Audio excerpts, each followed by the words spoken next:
السلام عليكم ورحمة الله وبركاته. الحمد لله الذي أرسل رسوله بالهدى ودين الحق ليظهره على الدين كله ولو كره المشركون. أشهد أن لا إله إلا الله وحده لا شريك له، له الملك وله الحمد وهو على كل شيء قدير. وأشهد أن محمدًا عبده ورسوله البدر الدجى والسراج المنير. اللهم صل وسلم وبارك على حبيبنا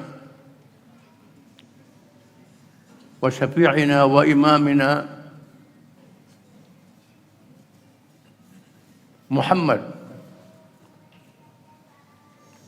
أشرف الأنبياء والمرسلين وعلى آله وصحبه أجمعين ومن سار على نهجه إلى يوم الدين. أعوذ بالله من الشيطان الرجيم. شهر رمضان الذي أنزل فيه القرآن هدى للناس وبينات من الهدى والفرقان. Bulan Ramadan yang diturunkan padanya Al-Quran menjadi petunjuk kepada manusia, keterangan-keterangan daripada petunjuk, dan membezakan di antara dua perkara, yang benar dan yang salah.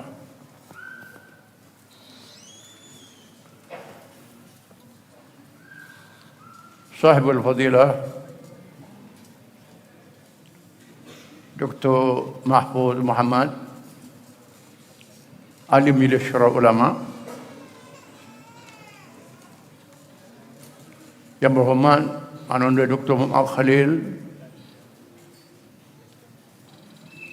Pengurusi Yayasan Permata Ummah, semua pimpinan Yayasan Permata Ummah, para tamu hadirin hadirat yang dihormati sekalian. Kita berada dalam bulan Ramadan, bulan kita dijemput oleh Allah Subhanahu wa taala menjadi dhaif, menjadi tetamu kehormatnya, dikurniakan pemberian yang banyak, mengisi jasad kita, mengisi akal kita, dan mengisi roh kita, dihadiahkan dengan ibadat puasa Ramadan, diberi pahala yang tidak terhingga, sehingga dinyatakan oleh Allah dalam hadis kursi, fa innahu li wa ana ajzi bih. Kelebihan pahala puasa itu terserah padaku, aku yang menentukannya. Kebiasaannya tiap-tiap satu amal kebajikan, seorang yang berniat dan berazam sudah diberi satu pahala, walaupun dia tidak jadi mengamalnya kerana halangan-halangan. Setelah dikerjakan, dikurnia 10 kali ganda. Ada yang digandakan sehingga 700 kali ganda. Sumbangan fi sabilillah. Adapun puasa Ramadan tidak terhingga pahalanya, terserah pada Allah Subhanahu wa taala. Dibandingkan seorang yang meninggalkan satu hari puasa tidak dengan sebab uzur, dia berdosa, wajib bertaubat dan wajib mengqadhakannya, namun dia tidak boleh menghasilkan pahala dengan sebab kesalahan satu hari itu. Tak boleh diganti dengan berpuasa sepanjang hayat. Itulah kelebihan puasa. Buat yang sangat dimuliakan oleh Allah Subhanahu wa taala, dinyatakan oleh Nabi sallallahu alaihi wasallam, awwaluhu rahmah wa akhiruhu maghfirah wa awsatuhu maghfirah wa akhiruhu itqun minan nar. Permulaannya rahmat,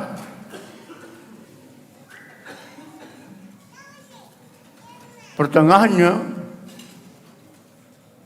keampunan,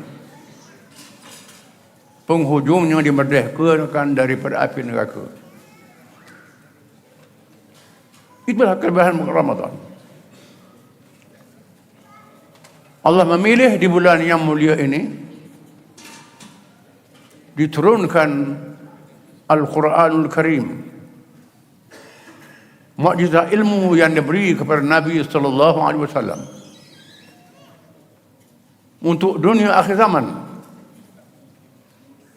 Rasul ini lantik di penghujung masa dunia sebelum ajalnya, ketika Allah mengurniakan rakyat manusia kemuncak kemajuan ilmu duniawi, ilmu sains dan teknologi. Dicipta alat-alat yang canggih, perhubungan yang cepat, maklumat yang segera, sehingga dunia yang luas dianggap sempit saja, mendapat berita yang sangat mudah. Maka cukup bagi dunia akhir zaman seorang Rasul sahaja, Muhammad sallallahu alaihi wasallam.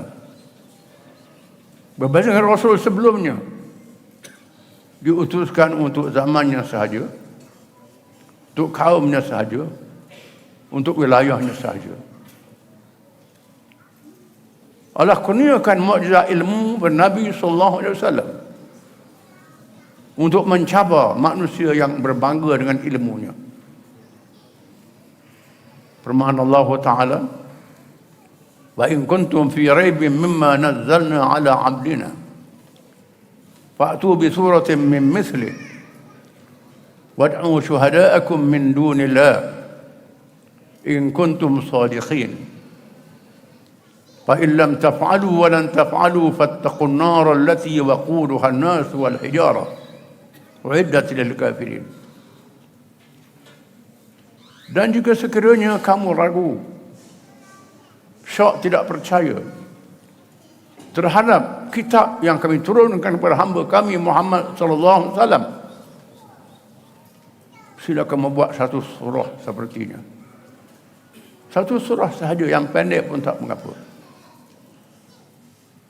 Panggillah penolong-penolong kamu, sama ada Tuhan-Tuhan yang daripada Allah, lain daripada Allah yang kamu puja,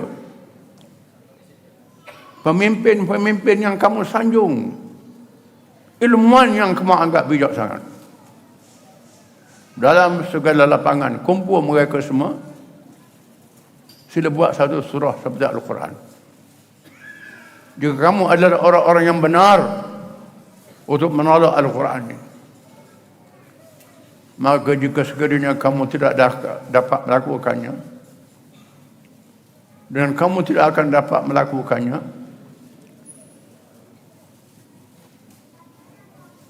maka takutlah kamu akan api neraka, di mana bahan bakar umpan api neraka itu ialah manusia dan batu-batu. Disediakan orang-orang yang melawan Quran. melawan Allah SWT, ilmu dan kalamnya, khususnya Al-Quranul Karim. Allah memilih Quran diturunkan satu malam di bulan Ramadan sebagai satu kemuliaan. Diiringi oleh malaikat-malaikat yang ramai. Quran bukan sahaja menjadi mukjizat ilmu, bahkan sumber kekuatan kepada umat Islam. Sekiranya mereka beramal dengan isi kandungannya yang ditafsirkan oleh pribadi kebijaksanaan Nabi Muhammad SAW yang dipilih oleh Allah, dipilih dalam keadaan buta huruf di tengah masyarakat yang buta huruf, untuk membuktikan Quran sebenarnya daripada Allah, bukan dikarang oleh Nabi Muhammad sallallahu alaihi wasallam. Di Mekah, wadin ghairi dzi zara'in, lembah yang tidak ada tanaman, tidak ada kehidupan, tak sanggup didiami oleh binatang, tak ada rezeki. Tempat yang paling terpencil dalam dunia, di situlah dipilih Nabi Muhammad SAW. Digunakan Al-Quranul Karim, mukjizat ilmu. Selamat datang kepada Wakil Imam Khamenei yang dihantar ke Malaysia untuk menghakimi majlis kita pada hari ini.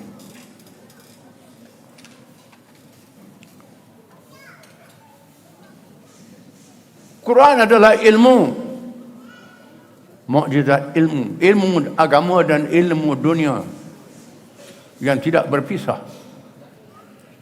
Kerana Allah menghantar Nabi Adam AS, makhluk yang mentadbir dunia ini, dengan ilmu agama dan ilmu dunia yang tidak berpisah.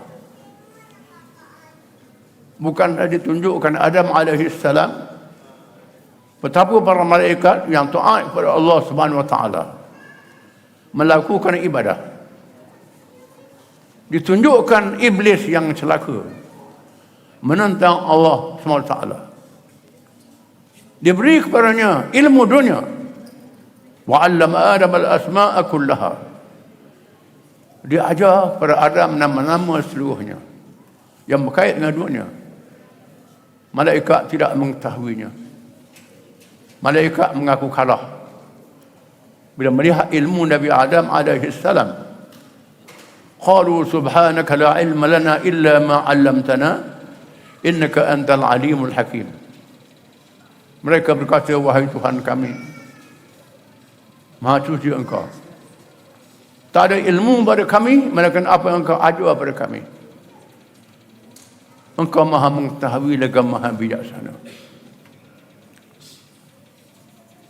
Maka Nabi SAW bertindak untuk menegakkan Islam ad-din yang terkandung di dalam Al-Quran itu. Bukan sahaja untuk mengabdikan diri kepada Allah, juga menunaikan amanah untuk melaksanakan hukum Allah yang adil kepada seluruh alam. Namun tak diterima oleh manusia, segelintir sahaja yang menerimanya. Terpaksalah mengharungi perjuangan yang memerlukan sifat ketakwaan kepada Allah Subhanahu Wa Taala. Sifat takut pada Allah, tidak takut pada makhluk. Allah pilih bulan Ramadan ini ibadat puasa untuk mentarbiah diri menjadi manusia yang bertakwa kepada Allah Subhanahu Wa Taala. Ya ayyuhalladzina amanu kutiba alaikumus shiyam kama kutiba alal ladzina min qablikum la'allakum tattaqun. Wahai orang-orang yang beriman, diwajibkan ke atas kamu ibadat puasa sebagaimana diwajibkan atas umat-umat yang lebih dulu daripada kamu, supaya kamu bertakwa kepada Allah, mengikut perintah dan meninggal segala larangannya dengan rasa gerun dan takut pada Allah. tidak boleh melarikan diri daripada Allah. Mereka menyembah Allah Subhanahu wa taala. Puasa mengajar kita mentarbiah menjadi orang bertakwa kepada Allah. Ibadat yang paling ikhlas tak boleh disembunyikan. Ibadat lain boleh disembunyikan, puasa boleh disembunyikan. Boleh minum air, makan sambil mandi senyap-senyap, orang tak tahu. Hanya mereka ikhlas saja sanggup berpuasa. Mencipta sifat takwa kepada Allah apabila kita meninggalkan perkara-perkara yang membatalkan puasa. Kerana patuh pada Allah SWT. Melatih diri kita meninggalkan hawa nafsu. Termasuk yang paling penting makan minum, bergaul dengan isteri dan sebagainya. Sanggup tinggal yang begitu penting. Kerana taat kepada Allah Subhanahu wa taala. Dengan sifat takwa yang ada pada diri kita. Menjadikan seseorang itu patuh apa saja perintah Allah Ta'ala. Sama ada dalam urusan agama, urusan akhirat, termasuk urusan dunia. Apabila pemimpin jahilah Mekah menolak ajaran Al-Quran ditegakkan di Makkah Al-Mukarramah, bukan saja mereka menolak, mereka menentang dengan keras-kerasnya hingga nak membunuh Nabi SAW dan tak berhijrah ke Madinah. Mendirikan sebuah negara yang memimpin manusia. Misalkan majmuk, bukan sahaja orang Islam. Inna Allah ya'murukum an tu'addul amanati ila ahliha wa idha hakamtum bainan nasi an tahkumu bil 'adl. Allah Ta'ala memerintah kamu supaya menyerahkan amanah, tanggungjawab pada orang yang layak menunaikannya. Dan apabila kamu menghukum kalangan manusia, hendaklah berlaku adil terhadap seluruh manusia. Dengan berhijrah ke Madinah, ditegakkan sebuah negara yang mendaulatkan syariat Allah Subhanahu wa taala yang adil kepada seluruh manusia. Menyebabkan Islam ditentang oleh seluruh dunia. Mengepungnya bukan sahaja orang-orang Arab jahiliah yang paling keras, termasuk kuasa besar dunia. Mengepung kerajaan Islam kerana mereka takutkan adilnya, bukan kerana bala tenteranya. Takutkan kebaikannya, takutkan kemuliaan akhlaknya yang menarik fitrah manusia, menarik naluri sifat semula jadi manusia, menyebabkan rakyat-rakyat kuasa besar tertarik dengan Islam, berminat dengan Islam. Mereka rasa tergugat. Dengan sebab itu mereka mengepung untuk menentang Islam habis-habisan. Namun dengan sifat takwa yang ada pada diri orang Islam, tak takut melainkan pada Allah, mereka menghadapi musuh-musuh itu dengan membuat persediaan yang perintah oleh Allah Subhanahu wa taala. Wa'iddu lahum mastata'tum min quwwah, dan bersedialah kamu dengan kekuatan untuk menentang musuh sekadar kemampuan kamu. Disediakan persediaan untuk menghadapi musuh-musuh Islam yang mengepungnya, walaupun hartanya tidak sama banyak dengan musuh-musuh yang ramai, senjatanya tidak secanggih dengan musuh-musuh yang mengepungnya, jumlah tenteranya sangat sedikit, tetapi setelah itu mereka mendapat pertolongan Allah Subhanahu wa taala. Kemuliaan diri manusia dengan sifat takwa, dia mulia dan dimenangkan oleh Allah Subhanahu wa taala. Allah menunaikan janjinya, "Wallazi arsala rasulahu bil huda wa dinil haq liyudhhirahu 'ala ad-din kullih walau karihal musyrikun." Dialah Tuhan yang telah mengutus Rasulnya Muhammad sallallahu alaihi wasallam dengan petunjuk dan agama yang benar untuk menzahirkan Islam, mengatasi segala agama, segala ideologi yang lain, walau dibenci oleh seluruh orang-orang musyrikin. Allah menjanjikan kemenangan dan Islam mendapat kemenangan yang besar. Dua kuasa besar di Timur Parsi dan Rom dikuasai oleh Islam. Bukan saja kuasai tanah airnya, kuasai rakyatnya. Rakyatnya masuk Islam secara beramai-ramai. Islam jadi kuasa besar dunia dalam masa 1300 tahun. Menjadi kuasa besar dunia, memerintah negara yang paling besar di timurnya Nusantara, di baratnya barat Afrika, di utaranya selatan Eropah, Asia Tengah dan Afrika Tengah. Wilayah yang sangat luas, masyarakatnya paling majmuk. Orang Islam berjaya memerintah negara yang besar. Di zaman belum ada lagi alat-alat yang canggih. Alat-alat yang canggih. Allah menjadikan yang berhak memerintah Islam ialah mereka yang mengikut Islam. Wa in tatawallaw yastabdil qauman ghairakum thumma la yakunu amsalakum. Jika sekiranya kamu berpaling daripada Islam, tak ikut Islam, wahai orang Arab, kalau kamu meninggalkan Islam, Allah menukarkan kamu dengan kaum yang lain yang menerima Islam. Allah tukar kaum yang lain yang menerima Islam.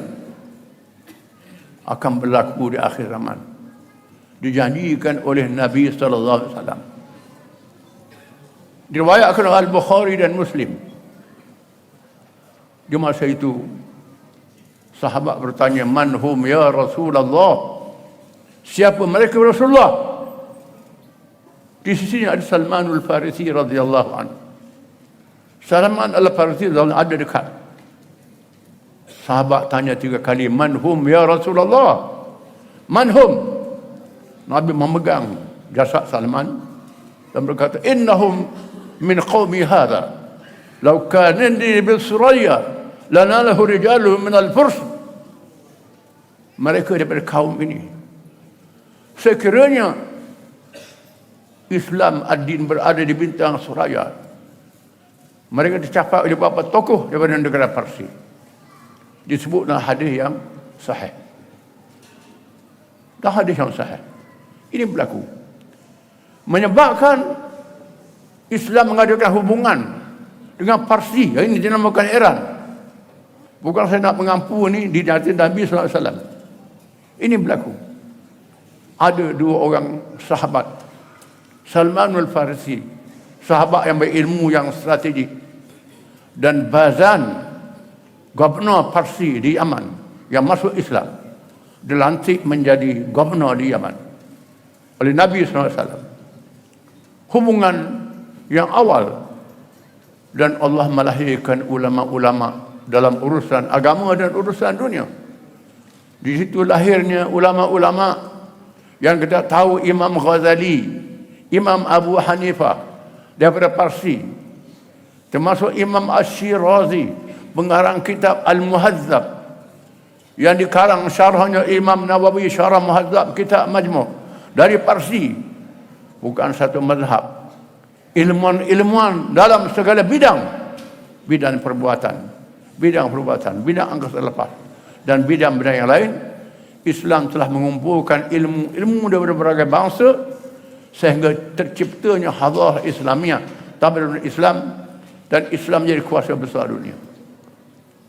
Namun bila orang Islam meninggalkan ajaran Islam, kerana Islam tiba ajalnya, Allah Ta'ala tak kekalkan kerajaan manusia di atas dunia. Sama dengan kerajaan Islam atau kerajaan bukan Islam. Liyabluwakum ayyukum ahsanu amala. Allah Ta'ala menguji manusia siapa yang baik amalannya. Siapa yang ikut Islam, siapa tak mau ikut Islam. Bukan sahaja diuji harta benda, diuji ilmu pengetahuan, termasuk diuji kuasa pemerintahan. Allah Ta'ala hilangkan kuasa pemerintahan bila orang Islam meninggalkan ajaran Islam. Setelah kerajaan Islam memerintah 1300 tahun, kuasanya beralih daripada bangsa kepada bangsa. Orang Arab jadi ketua negara, orang Kurdis jadi ketua negara, orang Turki jadi ketua negara, dan orang Mughal jadi ketua negara. Beralih. sampai kemuncaknya Turki jatuh, tumbang kerana meninggalkan ajaran Islam. Berlakulah zaman orang Islam diuji oleh Allah, yang diberi amaran oleh Nabi SAW dalam hadis yang terkenal, tada'a alaikumul umam kama tada'a al-akalatu ala qas'atiha faqala qailun am min qillatin nahnu yawma idin ya Rasulullah qala la bal antum kathir walakinnakum ghusa ka ghusa'is sayl wala yanza'anna Allahu al-mahabata minkum bi qulubi aduwikum wala yakhribanna Allahu bi qulubikum al-wahn faqala qailun mal wahnu ya Rasulullah qala hubbud dunya wa karahiyatul maut.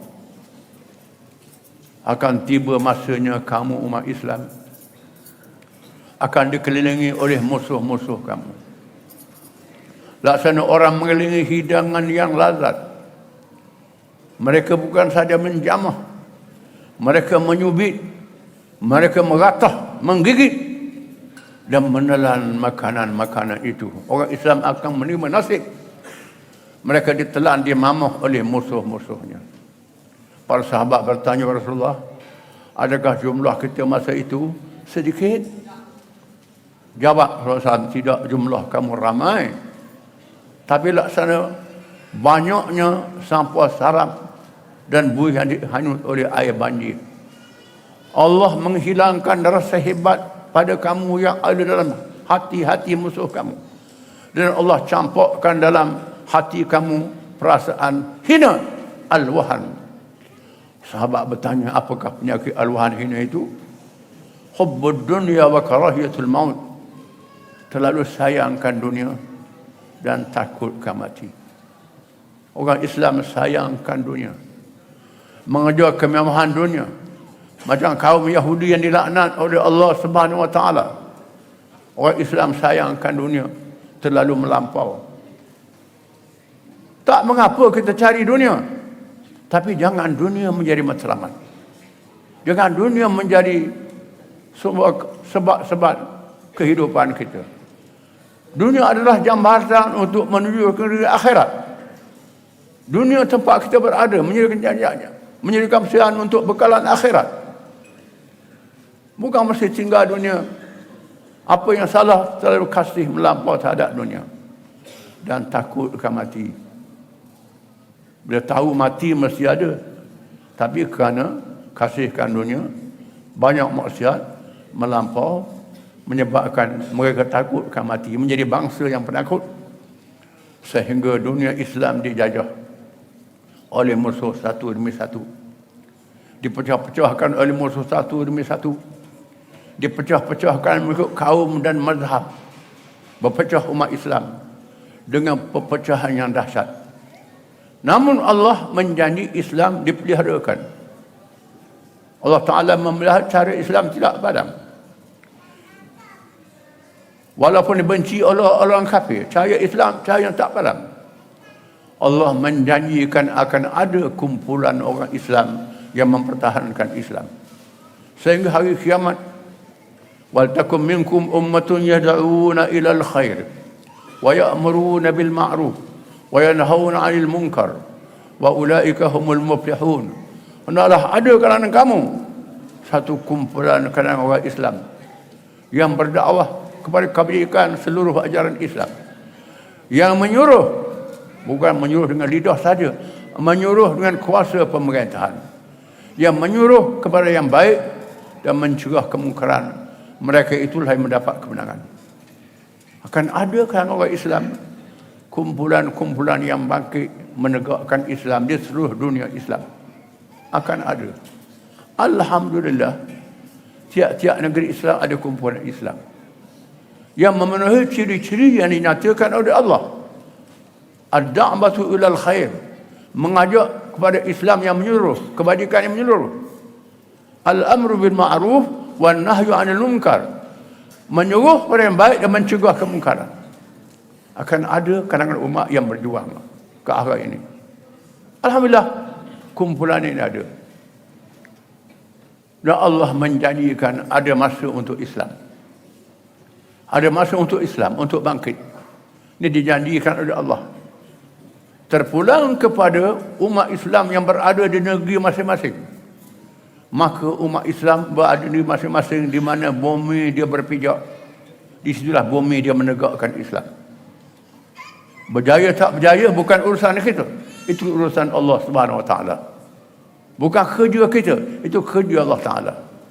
Allah Taala menjanjikan di mana bumi tempat kita berpijak, kita tegakkan Islam. Tegakkan Islam mengikut apa yang ada dalam Al-Quranul Karim dan hikmah Nabi sallallahu alaihi wasallam yang dipelihara oleh Allah Subhanahu Wa Taala. Walaupun orang Islam hilang kuasanya, tapi tak hilang ilmunya. Yang penting ialah orang Islam yang faham ilmunya. Jangan berilmu tidak faham ilmunya. Nabi beri amaran di akhir zaman. Yaksuru fihi al-qurra wa yaqallu fihi al-fuqaha. Akan berlaku kerana orang Islam ni ramai qari-qari yang pandai membaca Quran, sedikit sahaja orang yang faham tentang Al-Quran. Ini akan berlaku. Tapi sedikit yang faham tentang Quran ini, kumpulan yang memimpin umat Islam untuk kembali semula kepada kemenangan yang dijanjikan oleh Allah Subhanahu Wa Taala. Dengan sebab itu, kerja di situ ihya Ramadan. Menghidupkan Ramadan ini dengan kita bertadarus Al-Quran. Membaca, mengkaji, bukan mengajinya sahaja. Memahami ilmunya, laksanakan apa yang boleh kita buat, apa yang dapat buat, usahakan dan berjuang. So, kita dapat laksanakan. Mari kita hidupkan Ramadan ini dengan sesungguh-sungguhnya. Jayakan Ramadan sebagaimana yang diatur oleh Allah SWT, dan sama-sama kita hidupkan Ramadan sama ada dengan kita berpuasa, kita berjamu, kita berbuka, kita bersahur, bersedekah, bertadarus, beribadat dan segala-galanya. Tunaikan itu semua bagi melengkapkan diri kita sehingga kita diterima oleh Allah SWT kembali kepada kebenaran umat Islam yang dijanjikan oleh Allah Subhanahu Wa Taala. Oleh kerana masa tak mengizinkan, maka cukuplah sekadar itu. Wabillahi taufiq wal hidayah. Wassalamualaikum warahmatullahi wabarakatuh. Saya ucapkan kepada permata ummah, siru ala barakatillah, teruskan perjalanan dengan mendapat berkat daripada Allah. Wassalamualaikum warahmatullahi wabarakatuh.